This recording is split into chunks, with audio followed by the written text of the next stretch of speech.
Hi, folks. So it's time to start into a new topic, and a very interesting one at that. What we're going to talk about now is repeated games, and so this will use some of the reasoning we've had in terms of subgame perfection and extensive forms.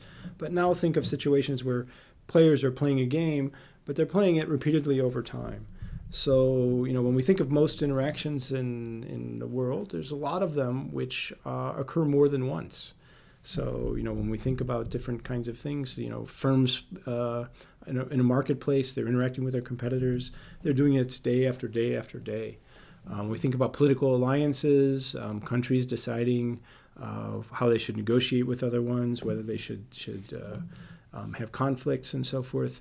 Those are things where, this happens repeatedly over time. So there's a long history and a long future ahead of them.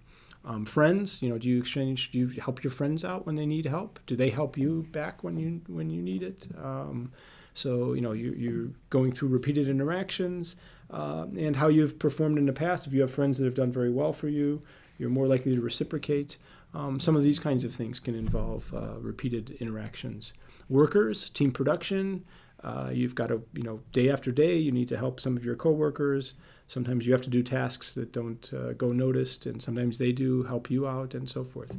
So these are situations where repetition can make a difference, and understanding it will be an important aspect of understanding how the repetition affects the play. Involves a whole series of different kinds of things. Just to fix ideas, let's talk a little bit about OPEC. Which was a cartel which was formed in the early 1970s. And just in terms of background, if you go back to the period between 1930 and up to 1973 when OPEC started being put together, the price of oil, so these are all adjusted numbers to reflect, say, 2008 dollars, so we adjust for inflation and other kinds of things.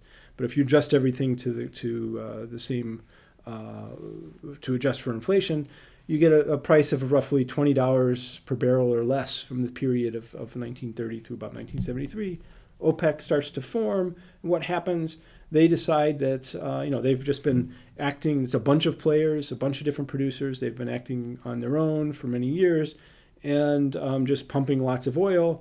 And they pump so much oil that the price is fairly low. It's very easy to buy oil. So they're going to start by restricting production, cut production back down, and that'll drive the price up. Okay. What's the difficulty is if all the other ones are producing very little and driving the price up, I'd like to cheat on the agreement and pump more oil. So you can think of this as looking somewhat like a giant prisoner's dilemma game, where we'd all like to pump less oil if we're OPEC or oil-producing countries, drive the price up, but we all have an incentive to cheat a little bit and pump more oil. And the repetition can help us police that if we're OPEC.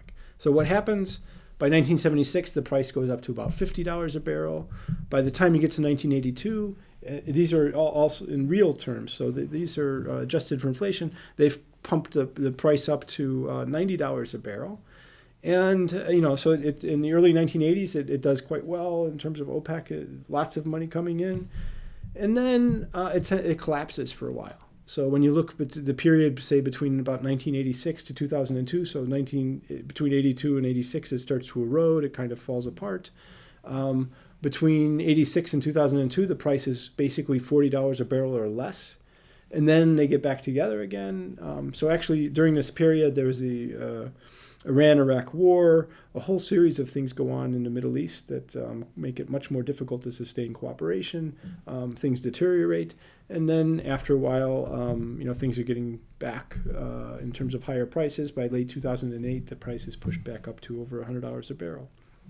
Okay, so what we need to begin to understand this, understanding the repeated interaction and understanding the motivations of the players and so forth can help us quite a bit. So when we think about this, a cartel is much like a repeated prisoner's dilemma.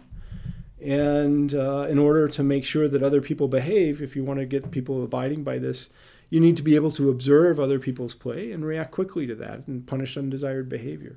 So if you form a cartel and say, everybody, here's our quotas, don't pump more than this, you need to be able to respond to somebody who ends up breaking their agreement and pumping too much. So you need to be able to observe what's going on.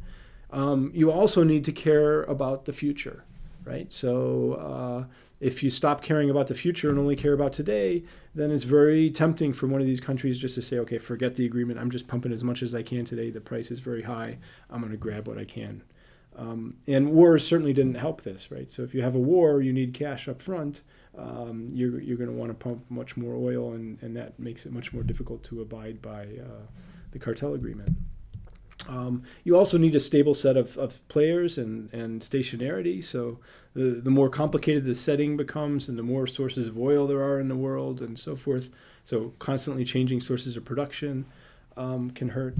Growing demand can help, actually, right? So if the world is getting more and more oil dependent and countries come online that have more and more demand for oil, that can help drive the price up. So in understanding repeated games, we'll have to account for a lot of things over time.